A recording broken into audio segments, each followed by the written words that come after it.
Movie की शुरुआत में हम फेमस एक्ट्रेस एना फ्रिट्ज की डेड बॉडी को देखते हैं, जिसे मुर्दा घर लाया जाता है क्योंकि अचानक से उसकी किसी वजह से मौत हो गई थी। उसके बाद हम दो लड़कों को देखते हैं जिनमें एक का नाम ईवान था और दूसरे का नाम जावी था, और वह दोनों अपने दोस्त पाओ से मिलने हॉस्पिटल आए थे। असल में ये तीनों मिलकर एक पार्टी में जाने वाले थे, लेकिन पाओ की ड्यूटी तो 1 घंटे बाद खत्म होने वाली थी क्योंकि पाओ इसी हॉस्पिटल के मुर्दा घर में काम करता था। फिर वह तीनों दोस्त वहां से बाहर आ जाते हैं और तीनों मिलकर खूब ड्रिंक करते हैं। तभी पाओ उन दोनों को एना फ्रिट्ज के बारे में बताता है, जिसे सुनकर ईवान पाओ से पूछता है कि क्या हम उसकी डेड बॉडी देख सकते हैं, जिस पर पाओ उन्हें मना कर देता है क्योंकि ये काफी रिस्की था। लेकिन ईवान बार बार जिद कर रहा था उसे देखने के लिए। तब ईवान के इतना फोर्स करने पर पाओ उन्हें दिखाने के लिए मान जाता है और पाओ अपने जॉब को खतरे में डालकर उन्हें उसी जगह ले जाता है जहां एना फ्रिट्ज की बॉडी रखी हुई थी। वहां पाओ एना फ्रिट्ज की डेड बॉडी के पास जाता है और उसके चेहरे से कपड़ा हटाता है। तभी हम देखते हैं कि एना फ्रिट्ज सच में बहुत खूबसूरत थी, जिसे देखकर ईवान उसके डेड बॉडी से कपड़ा और नीचे करता है क्योंकि उसे यकीन नहीं हो रहा था कि वह इतनी फेमस एक्ट्रेस की डेड बॉडी के पास खड़ा है। इसीलिए वह एना फ्रिट्ज की बॉडी को टच करने लगता है, जिसे देखकर उन दोनों को काफी अजीब लगता है क्योंकि किसी डेड बॉडी के साथ ऐसा करना सही नहीं था। तभी ईवान जानबूझकर उन दोनों को भी उसकी बॉडी को टच करने के लिए कहता है। तब जावी भी उसे टच करने लगता है। उसके बाद ईवान और भी ज्यादा उत्तेजित होने लगता है और कहता है कि मैं इसके साथ एक बार इंटीमेट होना चाहता हूं। तब जावी उसे ऐसा करने से मना करता है, लेकिन ईवान तो जैसे जिद पर ही अड़ गया था और वह इसीलिए ऐसा करना चाहता था क्योंकि वह एक बहुत खूबसूरत फेमस एक्ट्रेस थी। फिर चाहे वह जिंदा हो या मुर्दा, उसे कुछ फर्क नहीं पड़ने वाला था। तभी पाओ उन दोनों को बताता है कि मैंने भी एक बार ऐसा किया था और मैं भी इसके साथ इंटीमेट होना चाहता हूं। पर जावी कहता है कि ये सब गलत है, उन्हें ऐसा नहीं करना चाहिए। लेकिन अब वह दोनों उसके दोस्त है, इसीलिए उसको उनकी बात माननी पड़ती है, चाहे वह उनकी तरह ना करना चाहता हो, पर फिर भी उसे मानना पड़ेगा। फिर वह तीनों ड्रग्स लेते हैं। उसके बाद पाओ और जावी एक अलग रूम में आ जाते हैं और उधर ईवान उसके साथ इंटीमेट होने लगता है। फिर ईवान के बाद पाओ जाता है और वह भी उसके साथ ऐसा ही करता है। इसी दौरान हम देखते हैं कि अचानक से एना की आंख खुल जाती है। वह दोबारा जिंदा हो गई थी और जब पाओ एना को जिंदा देखता है तो वह काफी डर जाता है और चिल्लाने लगता है। तब चिल्लाने की आवाज सुनकर जावी और ईवान भी वहां पर आ जाते हैं। तब पाओ उन्हें बताता है कि एना जिंदा हो गई है। फिर एना को जिंदा देखकर वह दोनों काफी घबरा जाते हैं क्योंकि एना को पता था कि उन दोनों ने उसके साथ गलत किया था और बाहर जाकर वह पुलिस वालों को जरूर सब कुछ बता देगी कि मुर्दा घर में उन दोनों ने उसके साथ क्या किया था। तब ये सोचकर ईवान एना को मारने का प्लान बनाता है क्योंकि वह कोई भी रिस्क लेना नहीं चाहता था। लेकिन जावी यहाँ पर एना की मदद करता है और उसे कपड़े से ढक देता है क्योंकि वह ईवान की बात पर सहमत नहीं था कि वह उसे मार डाले। तब जावी ईवान से कहता है कि तुमने एना के साथ गलत किया है तो इसकी सजा तुम्हें मिलनी ही चाहिए ना।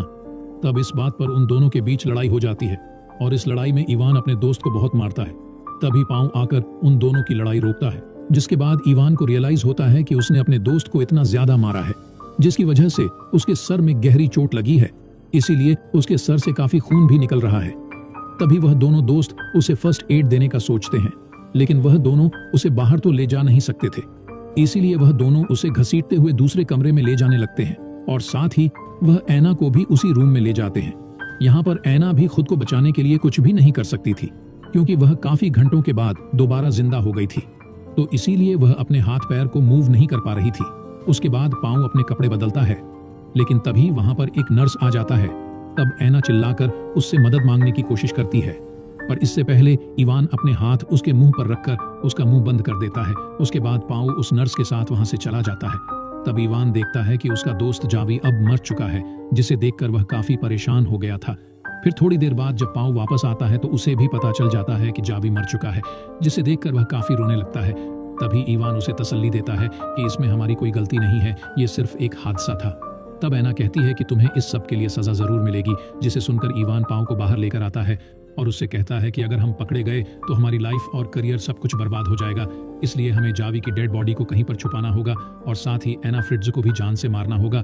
फिर अंदर एना खुद को स्ट्रेचर से नीचे गिराती है और जावी के पॉकेट से मोबाइल निकालकर किसी को मदद के लिए कॉल करने की कोशिश करती है, लेकिन तभी ईवान और पाओ वहां पर आ जाते हैं और उससे मोबाइल छीन लेते हैं। तब ईवान देखता है कि उसने किसी को कॉल कर दिया है, लेकिन उनकी बात नहीं हो पाई। अब वह दोनों उसे किसी दूसरी जगह ले जाने लगते हैं।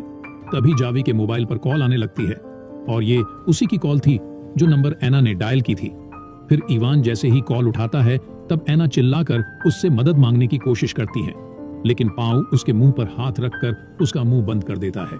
तब इवान उससे रॉन्ग नंबर कहकर कॉल कट कर देता है और ऐना को रूम के अंदर ले जाकर उसे एक थप्पड़ मारता है, जिस पर ऐना उससे कहती है कि तुम्हें इस बात के लिए सजा जरूर मिलेगी। तब इवान चिल्लाकर कहता है कि मत भूलो कि तुम थोड़ी देर में मरने वाली हो। उसके बाद इवान कंटेनर लेने के लिए वहां से बाहर जाने लगता है ताकि वह जावी की डेड बॉडी को उसमें डालकर कहीं पर ले जा सके। और अब पाउ भी ऐना के हाथ पैर बांधने लगता है।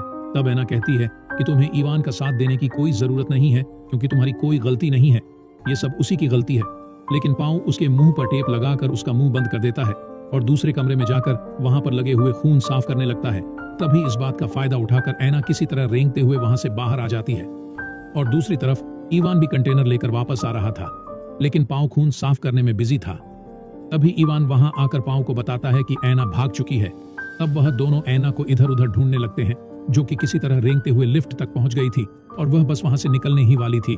पर तभी वहां पर इवान आ जाता है और उसे घसीटते हुए दोबारा मुर्दा घर में ले जाता है, जिसके बाद पाउ इवान से कहता है कि मैं जानता हूं तुमने जानबूझकर जावी को मारा है। लेकिन इवान कहता है कि नहीं, मैंने जानबूझकर उसको नहीं मारा, वह तो सिर्फ एक हादसा था। और साथ ही वह कहता है कि तुम्हें ऐना की बातों में नहीं आना चाहिए। उसके बाद वह दोनों प्लान बनाते हैं कि ऐना को किस तरह मारा जाए जिससे कोई भी सबूत ना रहे। तब इवान कहता है कि हमें इसकी सांसें रोककर उसको मारना चाहिए, जिसके लिए पाउ इवान को एक कपड़ा लाकर देता है। तब इवान कहता है कि मैं नहीं बल्कि तुम ऐना को मारोगे, लेकिन पाउ ऐना को मारना नहीं चाहता था और वह ऐसा करने से मना करता है। पर इवान जबरदस्ती पाउ का हाथ पकड़कर ऐना के मुंह पर कपड़ा रखवाता है। तब ऐना की सांस बंद होने की वजह से उसकी दोबारा मौत हो जाती है। उसके बाद वह दोनों ऐना की बॉडी को स्ट्रेचर पर रखते हैं और जावी की बॉडी को कंटेनर में डाल देते हैं। फिर इवान उस कंटेनर को लेकर वहां से बाहर जाता है और बाहर जाकर जावी की बॉडी को एक जगह पर फेंक कर वापस आने लगता है और उधर पाउ भी ऐना की बॉडी को अच्छी तरह साफ करके वहीं रख देता है, जिसके बाद वह बस वहां से जाने ही वाला था। लेकिन जाने से पहले वह ऐना के मुंह से कपड़ा हटाता है। तब वह देखता है कि ऐना अभी भी जिंदा है और वह सिर्फ मरने का नाटक कर रही थी। तभी पाउ ऐना से कहता है कि तुम बिल्कुल चुप रहना, जिसके बाद इवान भी मुर्दा घर में वापस आ चुका था और फिर वह दोनों वहां से जाने लगते हैं। तब इवान जाने से पहले अपना वॉलेट चेक करता है, लेकिन उसमें उसका आईडी कार्ड नहीं था। तब इवान अपना आईडी कार्ड लेने के लिए वापस मुर्दा घर में जाने लगता है और यहाँ पर पाउ उसे रोकने की काफी कोशिश करता है, लेकिन वह नहीं रुकता और मुर्दा घर के अंदर आ जाता है। तभी वह भी देख लेता है कि ऐना अभी भी जिंदा है।